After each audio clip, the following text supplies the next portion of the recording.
Welcome, everybody. I'm so glad you all came and got out of the cold, and we'll try and give you a very interesting lecture today. Um, I am Gail Rothschild. I'm Director of Exhibitions at Photoworks. And those of you that don't know what Photoworks, we're a photography school, both traditional darkroom and digital. And we have our wonderful gallery where Walter Plotnick is showing his portfolios this month. And Walter is a US-based photographer, and he works in Philadelphia. He received an MFA from the University of Arts and BFA from Tyler School of Art. And he is a lecturer in the Fine Art Department at Penn State University in Abington. His work is very complex. The Surprise Inside series serves as a metaphor for anticipation, those moments unknown is being revealed. The Circus series offers a thrilling picture of what we can do when we have faith to leap forward to the next level. First, I want to congratulate Walter on a well-deserved review in the Washington Post, and I will copy that link and put it in the chat if anyone wants to look at it. Mark Jenkins, who wrote the review, wrote, "What the two series share are a powerful illusion of depth and the sensation of the past reanimated. Plotnick's photo collages are constructed, but they feel excavated." I met Walter only once at our reception, but I truly feel like I've made a friend. I felt like I knew him forever, and I certainly hope he stays part of our Photoworks community. I'd also like to thank Stephen Greenberg for discovering Walter. So I will turn the talk over to Walter, and he will show you his slides and talk about the work. Walter? Okay, excellent. Thank you, everybody, for tuning in. I see a bunch of friends and faces and new faces. I'm going to jump ahead and share my screen. And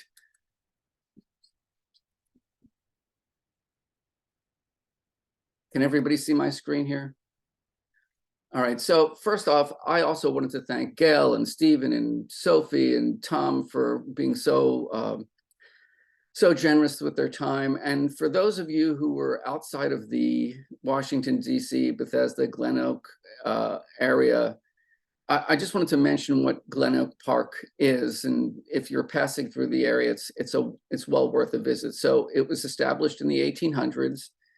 And in the early 1920s, it became an amusement park. And then it fell on bad times and rough times. And then it was reestablished as an artist's hub. And the buildings are beautiful. It's all Art Deco. There's a theater, there's a dance hall. There are numerous galleries and ceramics professionals and a carousel from the 1900s. And inside this popcorn building is the Photoworks gallery. And the exhibition is going to be up until the 4th. And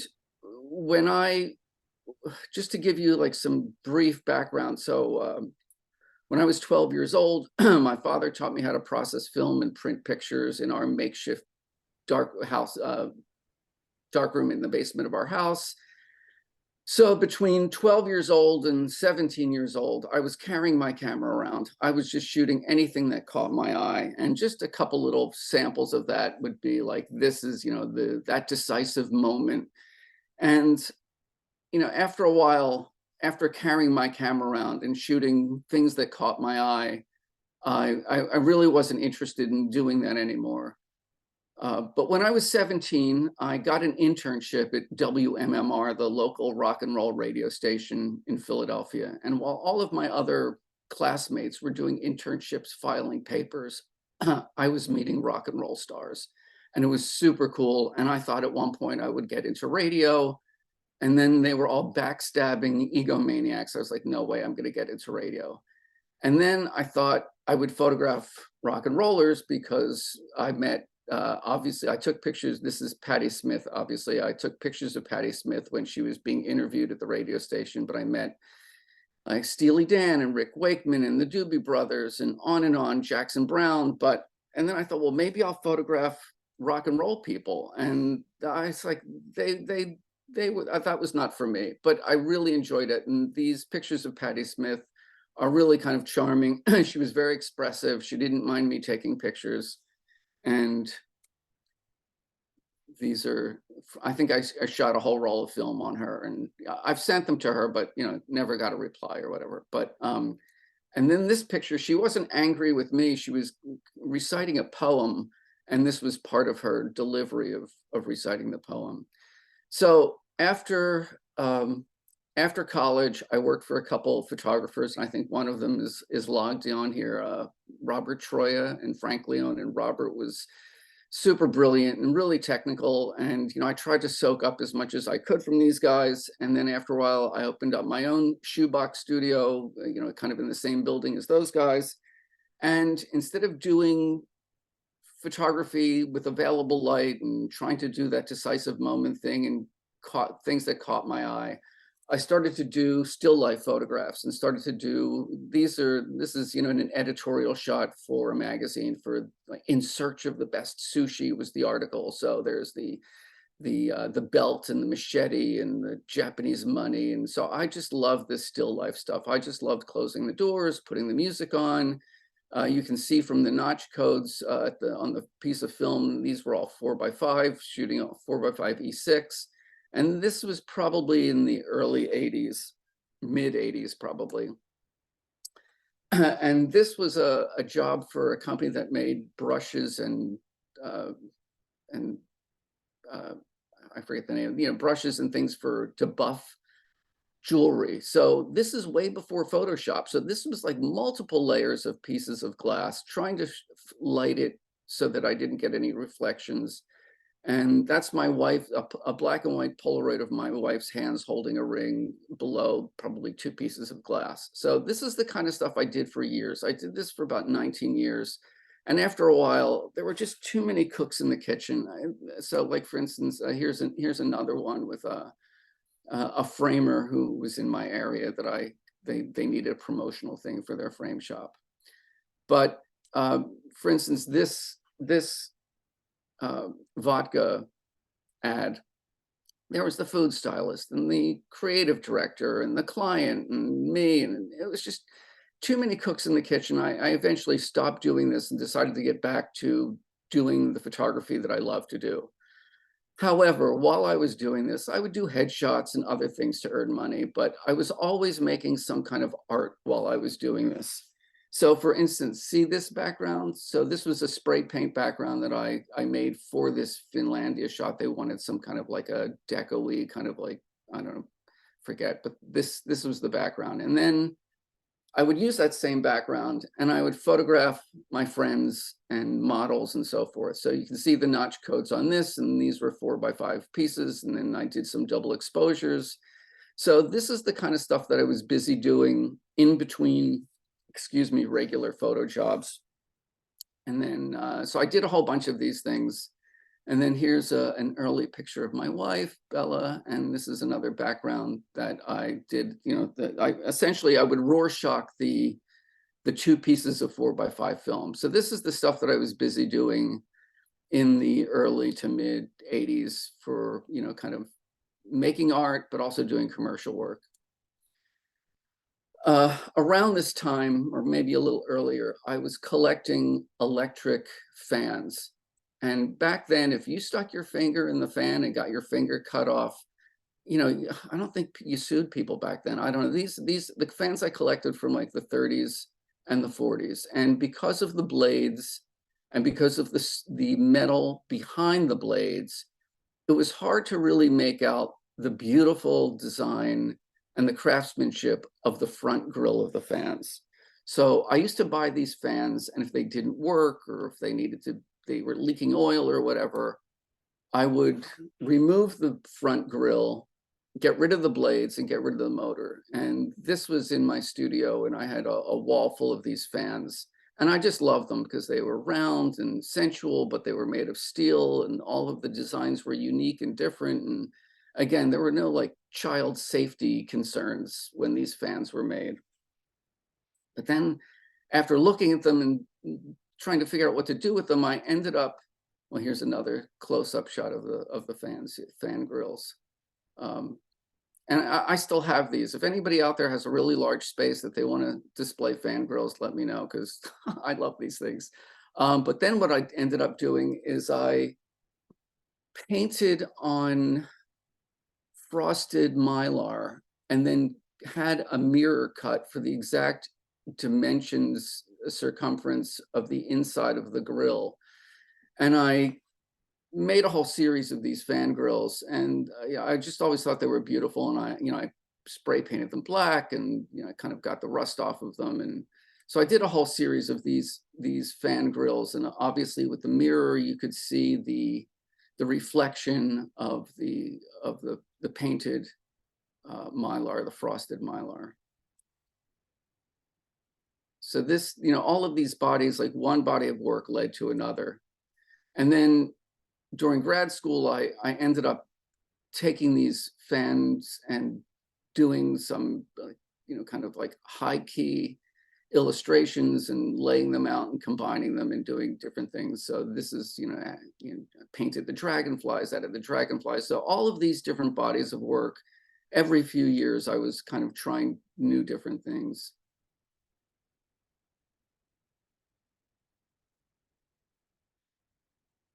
And then, which led me to, I started collecting homeless signs, people on the street who,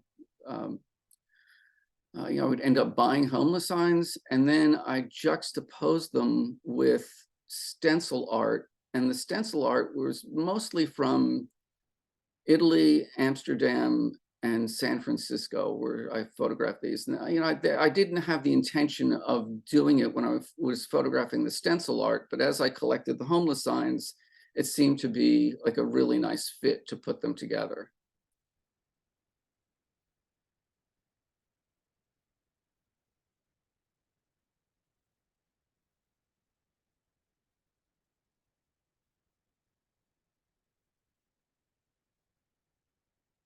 I would take these signs, these cardboard signs, and take them to an undisclosed location and completely disinfect them. So, because it was a little kind of dicey getting these signs from people off the street. So you don't know what they were touching or what they were in, but I just love this whole series. But then this series led to another series. I don't know if any of you are familiar with the 1939 New York World's Fair. I kind of became obsessed with the fair. It was the world of tomorrow. It was very futuristic. They started designing the fair in the mid 1934, 1935. It didn't open until 39. And this was before the United States got into World War II. And the world of tomorrow and so these are the two most iconic structures from the fair, the Trilon and the Sphere. And the World's Fair had pavilions from the Ford Motor Car Company and the cement industry, and you name it. Everybody was designing something futuristic. So to go back a little ways, I've been collecting vintage photographs for at least 30 years. So I have a whole archive of vintage images. So I was collecting the 39 World's Fair images, and part of what interested me is I came across letters from my father and his brother to their parents while they were in the war, and they were writing home. So this is a little bit of a collage. This is the walkway underneath the sphere, and then I had incorporated some of the letters from my family into this particular image. And then, of course, I was collecting photo booth images, which I have a huge collection of, from people who were at the fair. And, kind of who are all these people? They were all pretty much smiling. And, my guess is that most of these people are gone now. So it was that world of tomorrow, that futuristic thing that really got me excited. And there's a lot of documentation about the 39 World's Fair, if anybody's interested in looking it up. So,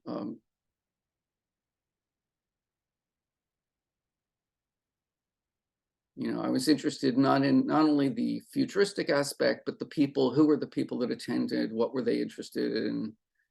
What were their lives like?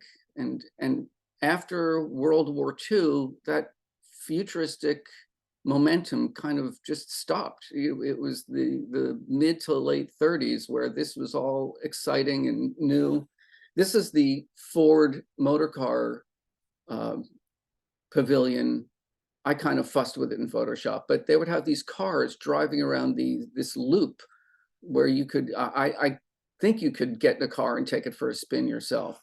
So this is another body of work that I was interested in. And of course, all the exhibits were just beautiful. They're uniquely designed, and it was a big success.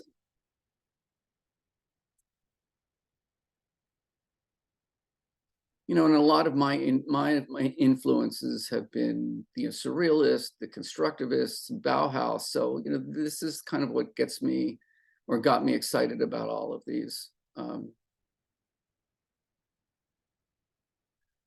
When at one point, I was invited to exhibit the work in Belgium. So the top left, the I have seen the future, is an actual button that people would buy at the World's Fair, that, you know, I have seen the future, this modernist thing. And then I did a Kickstarter. I successfully did a Kickstarter campaign, and I made these other buttons as a little incentive when somebody would contribute, among other things. But you know, I just love the World's Fair.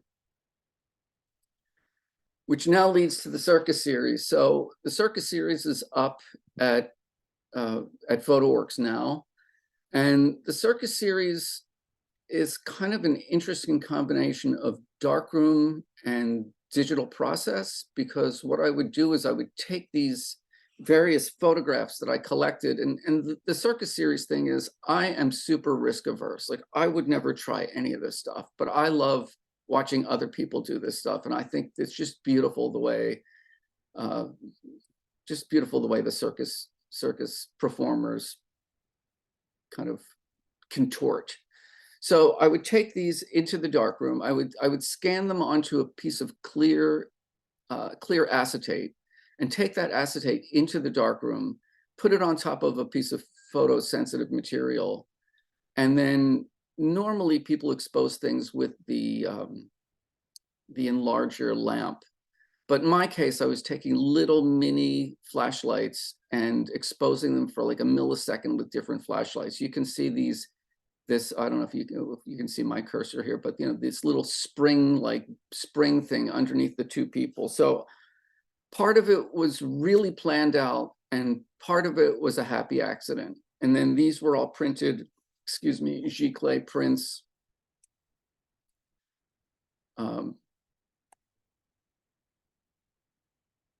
So, you know, I did a whole bunch of these. Some of them were duds, some of them really worked out, but this was all part of this whole circus series. And how I did it, it was all kind of darkroom manipulation and post-production in Photoshop. Like, for instance, the blue, the quality of the blue was all added in Photoshop. The other stuff was pretty much done in the darkroom.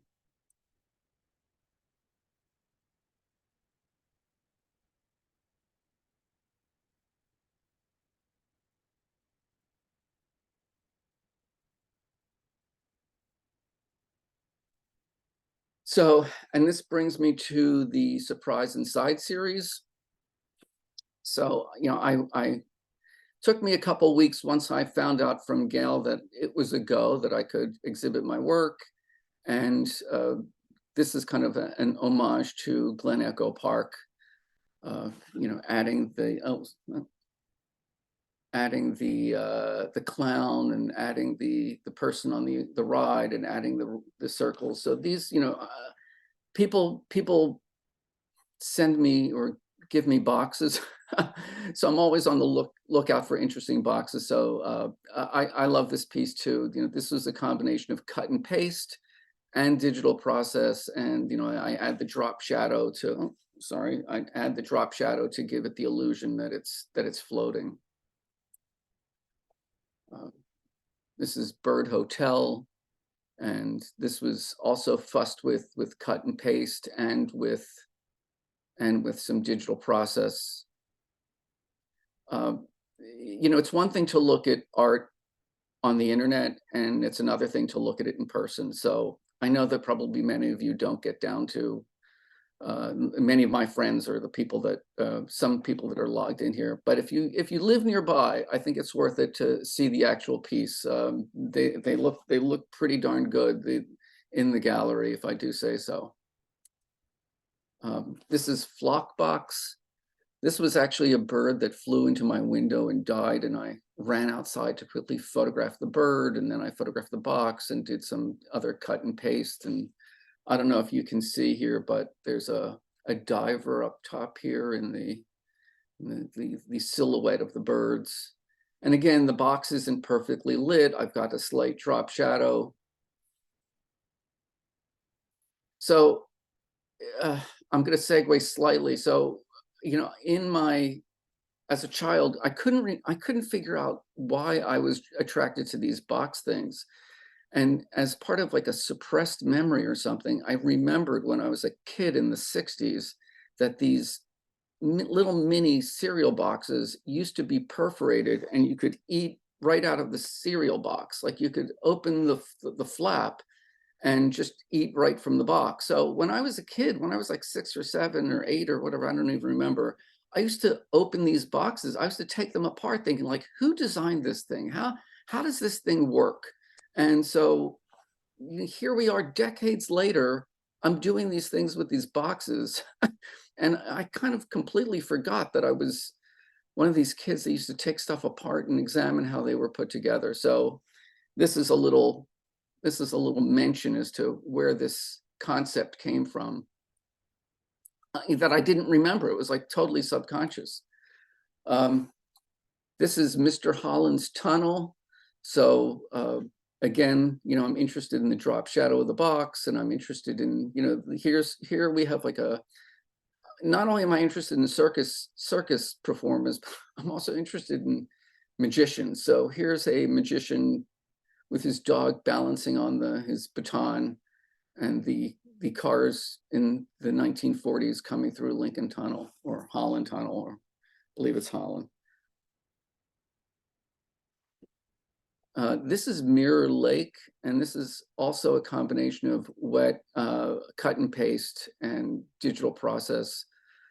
The background is a background that I had spray painted to cover up my fireplace so my cat wouldn't go into the fireplace. And I couldn't figure, for the longest time, I was stumped, like, what can I use for a background? What can I use? And finally, I remembered the spray paint for my fireplace, and it just all came together really nicely. I love this little piece here. This is Soul Searchers.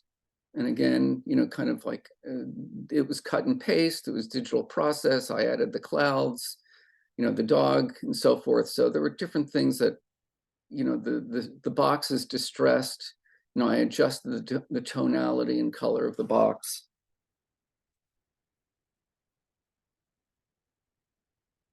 This is Witness Protection. The woman is covering the eyes of the woman on the ground, and there's the knife thrower. I have a whole collection of knife thrower photographs. This is a shout out to Bill, who gave me the box. And I don't know if you can see the pagoda in the background. So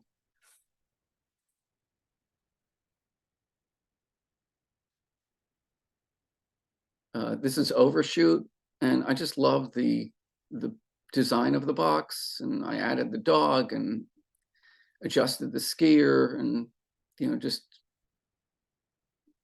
all of these are in addition of five prints and an artist or proof or two.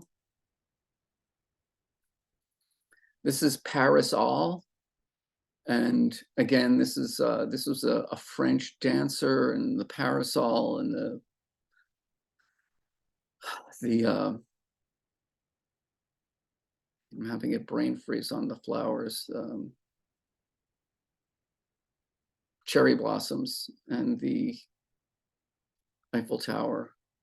And again, I like the distressed box. And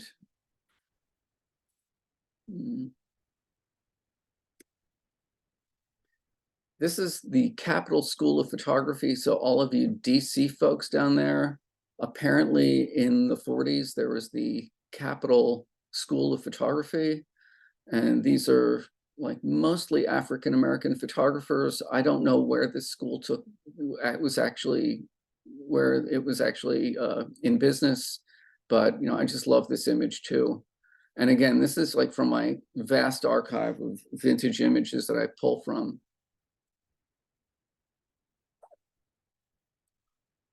This is watching blossoms, and the again, shout out to Bill.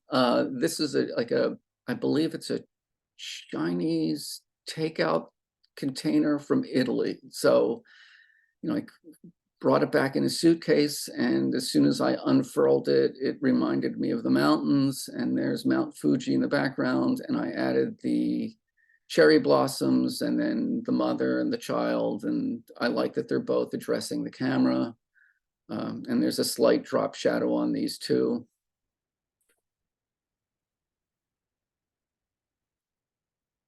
This is lovebirds, and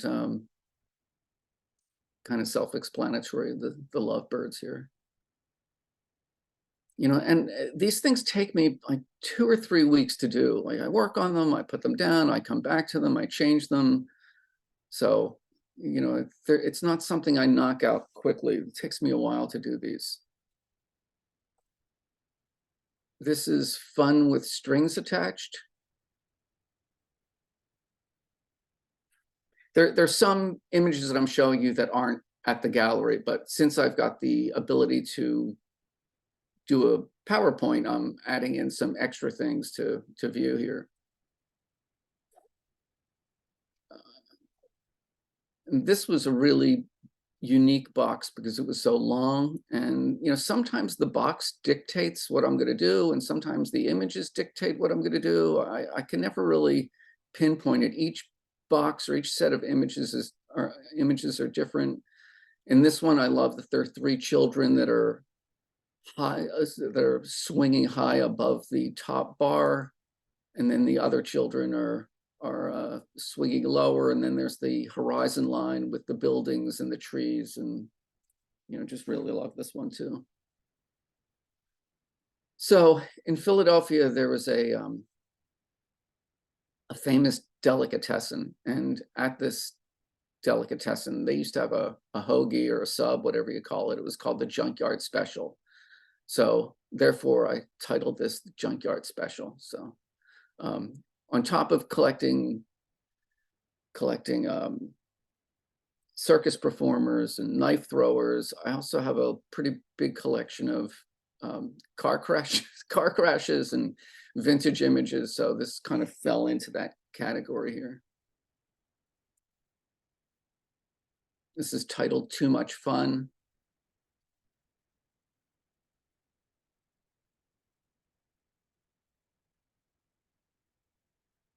So the little bit of the artist statement that Gail read at the beginning.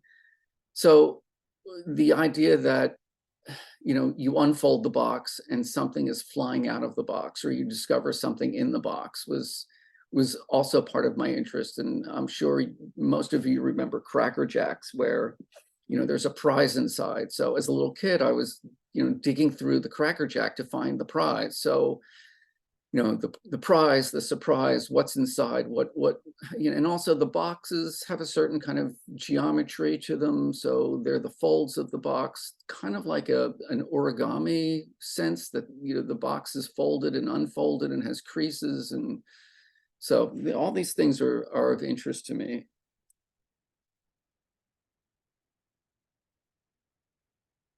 I love this, where the woman is barely coming out of the hoop on the left, and here she is off the horse and suspended through the hoop.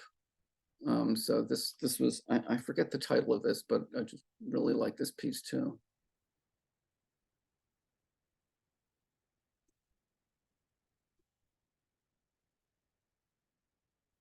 Along with my interest in magicians, this is Hocus Pocus, and I just like searching for the right background and then incorporating the the magician with the superimposed face of someone within his cape. Again, adding the drop shadow, giving a sense of illusion that it's coming off the page. I don't know if you can see this on your screens at home, but this is the bad seed. This is this little girl putting her fish bowl on top of the stove with the flames cooking the fish. And the illustration of the koi fish swimming in a circle. So this one's titled Go Fish. And I get a big kick out of this one. And, you know, I kind of like made it a little pinky in the old stove. Pinky meaning like the color pink. And just her boiling the fish kind of gave me a thrill here. This is Last Call Vanderoe. This is kind of a little homage to Mies van der Rohe. This is kind of like a narrow piece. Just I love him holding his clock face, you know, kind of adding things together that kind of pay tribute to that time.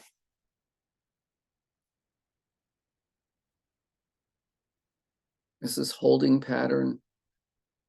I came across this photograph of this man holding this giant model airplane, and I just thought it was just such a great image, and, you know, added the other things, added the drop shadow.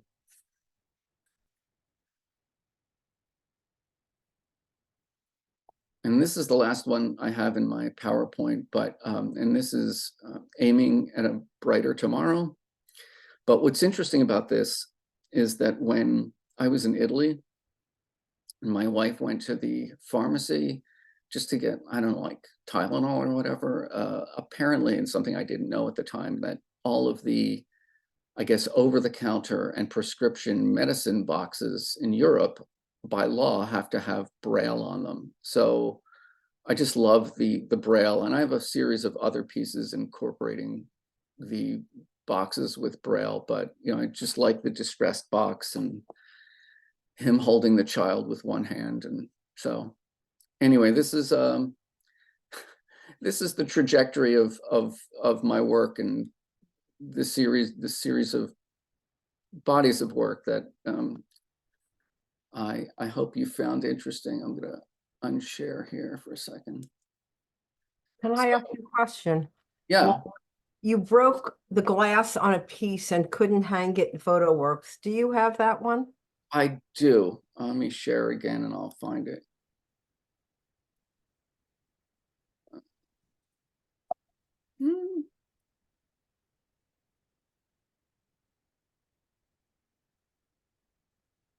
Sorry if you're getting dizzy here. Hold on. This is the piece that was in my car, almost ready to be hung, and when I took it out of the car, it broke. When it broke in transit on the way to get to deliver the work. So yeah, Gail, this is the piece that had the problem. And it's big. You said it was a big piece, right? It's the same size as the other large piece that's there, this one. So they were kind of mates, like intended to go on the same wall, because you can step in that gallery space, you can step back and see them from a distance. So these were the two pieces, two large pieces out of that group. So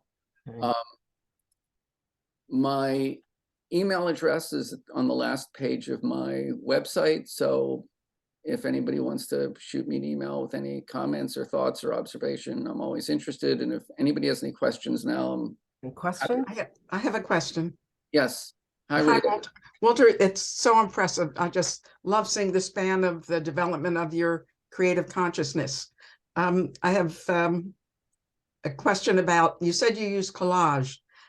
Do you mean actual collage or digital collage? I just was interested in the way in your process there. Sure. So it's kind of a combination of cut and paste and digital. So some things I can cut and paste and adhere to the box, and other things I do in post-production. So it kind of varies piece to piece.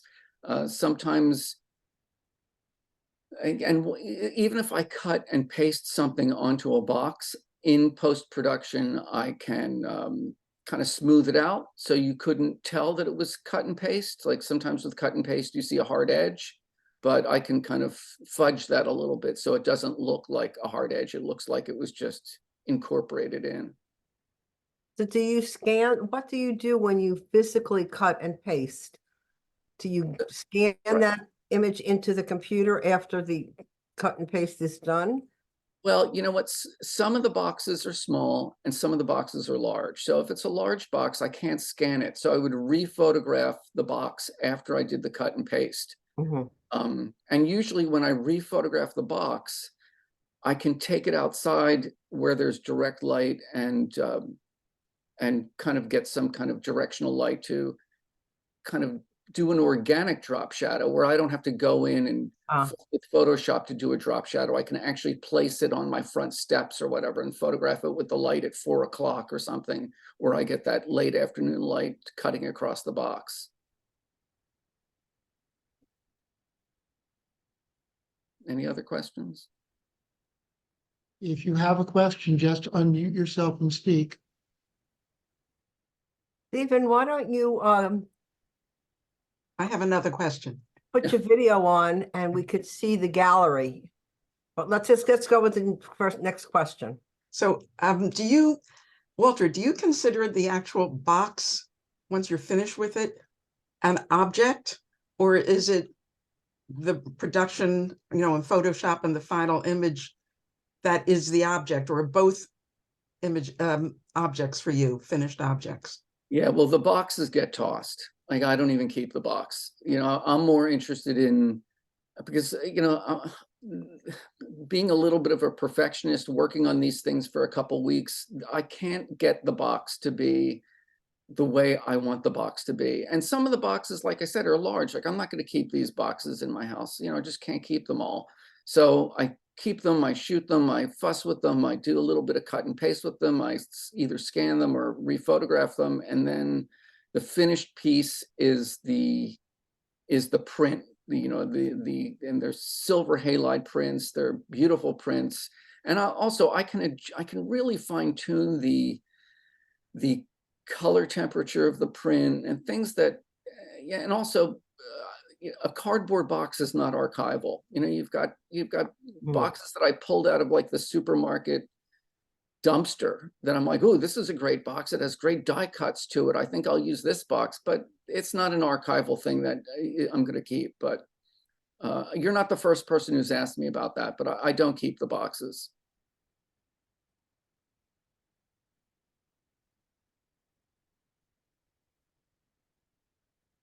Okay.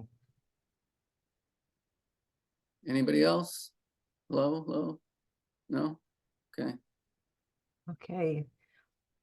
Walter, thank you so much. And thank you so much for participating in this exhibition and dragging your work down here and getting it hung and breaking a piece. It's just it's a lovely show. I did put the Washington Post review in the chat if you guys want to just copy and look at it. I think it should be there. Yes, it's there. It's a wonderful review. It's a wonderful show, and it was really wonderful meeting you and Bella. Oh, thank you so much. Very nice. To you guys. All right. Well, thank you everybody for taking time out on Saturday to log in. And if you're around, come to Photoworks. There you go. See Okay, it. everybody. Thank you. Oh, wait, here's Stephen Greenberg, and you could see the background. Well, you can see one. I'm afraid that the laptop is wired to the projector. We have this on a big screen here. Okay. So if I start unplugging things, since I'm No, the that's host. okay. That's okay. Yeah. Slide it over just a hair so we could see the edge of the photo there.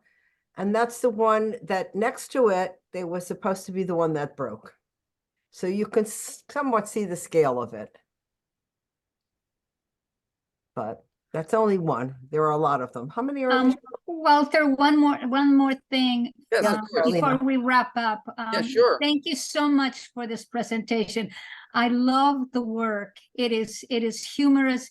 It's sort of, at times it reminds me of end of the end of the century. That is the past century images. It is sort of a combination. It has a very international style. And it's whimsical, but at the same time it cuts slices of life. And you've done this in such a beautiful way using cardboard boxes, that perfect combination of frame. In a sense, the boxes are the frames for the photographs. I can't imagine something more inventive. Thank you so much for the presentation in the exhibit. Thank you. Well, thank you for your kind words. It means a lot to me. Thank you. Okay, anybody else? I've been asked to put Walter's email in the chat box, but it's walter.plotnick@gmail.com. Correct.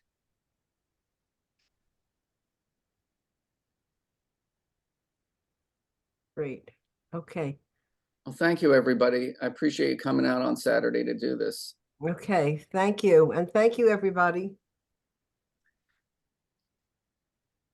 Bye, Gail. Bye, Steve. Take Bye. care. Tom, thank you, everybody.